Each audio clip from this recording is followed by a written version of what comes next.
Sleep study ചെയ്യുന്നതെന്ന് വെച്ച് കഴിഞ്ഞാൽ സ്നോറിങ്ങിന്റെ എന്തുമാത്രം പ്രശ്നമുണ്ട്, എത്ര കൂടുതൽ ഇതുണ്ടെന്ന് അറിയാൻ വേണ്ടിയാണ് ചെയ്യുന്നത്. അപ്പോൾ അത് ഈ ഒരു ഗാഡ്ജറ്റ് നമ്മൾ ചെസ്റ്റിൽ ഫിക്സ് ചെയ്ത് കിടക്കണം. ഒന്ന് പിടിക്കാം. ഇതിൽ 3-4 കാറ്റഗറിയാണ് നമ്മൾ കണ്ടുപിടിക്കേണ്ടത്. ഒന്ന് ഓക്സിജന്റെ ലെവൽ. നോർമലി ഓക്സിജന്റെ ലെവൽ എപ്പോഴും ബ്ലഡിൽ 90% അബോവ് വേണ്ടത്. നമ്മൾ പൾസ് ഓക്സിമീറ്റർ ഒക്കെ വെച്ച് കഴിയുമ്പോൾ അറിയാൻ പറ്റും, പകൽ സമയത്തൊക്കെ നോക്കുമ്പോൾ അറിയാൻ പറ്റും എത്ര പെർസെന്റേജ് ആണ്. പക്ഷെ നമ്മൾ ഡീപ്പ് സ്ലീപ്പിലേക്ക് പോകുമ്പോഴത്തേക്കും ഓക്സിജന്റെ അളവ് കൂടുന്നുണ്ടോ കുറയുന്നുണ്ടോ നമുക്ക് അറിയാൻ ഒക്കത്തില്ല. ഈ സ്നോറിംഗ് ഉണ്ടെങ്കിൽ ഓക്സിജന്റെ അളവ് ബ്ലഡിൽ കുറയും. അപ്പോൾ എത്ര കുറയുന്നുണ്ടെന്ന് നോക്കാൻ വേണ്ടിയുള്ള ടെസ്റ്റാണിത്.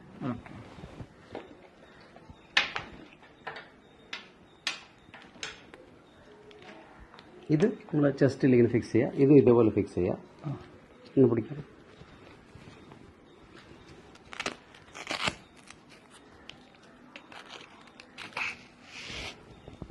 ഈ ഒരു ടൈറ്റ്നസ് വേണം.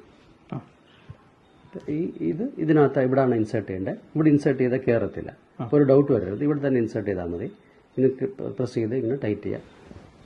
ഇത് നമ്മുടെ പൾസ് ഓക്സിമീറ്ററാണ്. ഓക്സിജന്റെ ലെവൽ നോക്കുന്നതാണ്. അതിവിടെ വയ്ക്കുക. എപ്പോഴും 90% അബവ് ആണ് ഓക്സിജന്റെ ലെവൽ വേണ്ടത്. ഓക്കെ, ഇതിവിടെ ഇൻസേർട്ട് ചെയ്യുക. പിന്നെ നമ്മുടെ കാനുല വയ്ക്കുമ്പോഴത്തേക്കും സാറ് ശ്രദ്ധിക്കേണ്ടത്, ഇത് അകത്തേക്ക് വേണം കയറിയിരിക്കാൻ, തിരിഞ്ഞു പോകരുത്. ഇങ്ങനെ വേണം കയറാൻ.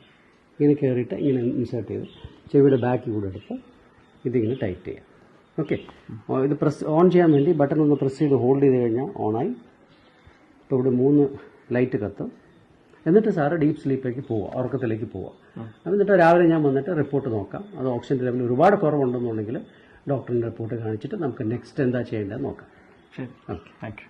ഇനി രാവിലെ എഴുന്നേൽക്കുമ്പോൾ ഓഫ് ചെയ്യാൻ വേണ്ടി ബട്ടൺ ഒന്ന് പ്രസ് ചെയ്ത് ഹോൾഡ് ചെയ്ത് കഴിഞ്ഞാൽ ഓഫായി. ഇവിടെ റെഡ് ലൈറ്റ് എത്തും. ഒന്നുകൂടി പ്രസ് ചെയ്ത് കഴിഞ്ഞാൽ ടോട്ടലി ഓഫായി. ഇത്രയാണ് തുടക്കം മുതൽ അവസാനം വരെയുള്ള കാര്യം.